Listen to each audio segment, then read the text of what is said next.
On March 19, 1966, the Texas Western Miners men's basketball team won the national championship by defeating the University of Kentucky Wildcats 72-65 in College Park, Maryland. The team made history by starting 5 black players for the game.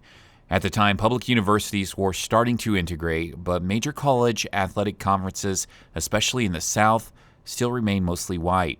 The Miners were coached by Don Haskins, a defensive-minded coach who went on to become a coaching legend.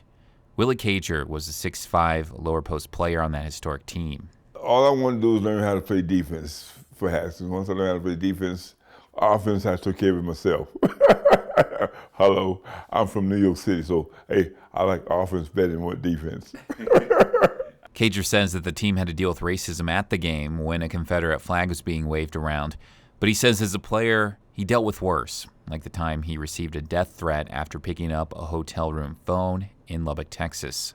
So that means Don Haskins took over and called the FBI in and stuff, and it was like, okay after that, but, it was very scary. Haskins may be in the history books for starting 5 African-American athletes, but according to Cager, Haskins just wanted his best players on the floor.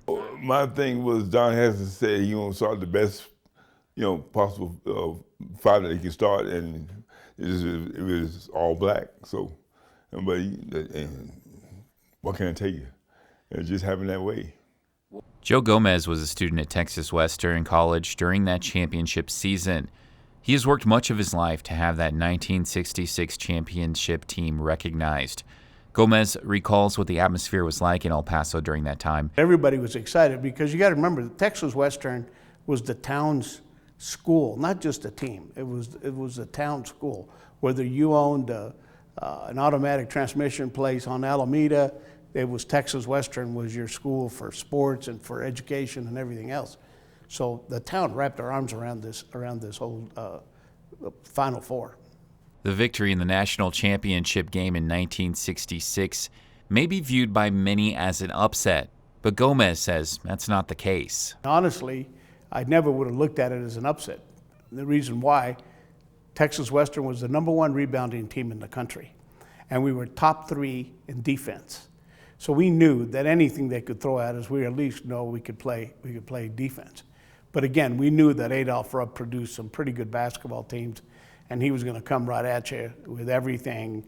And that particular team was a very high-scoring team because they a lot of fast break. They didn't have anybody taller than 6'5", but they were great shooters. So we knew the defense was going to make a big difference in this game.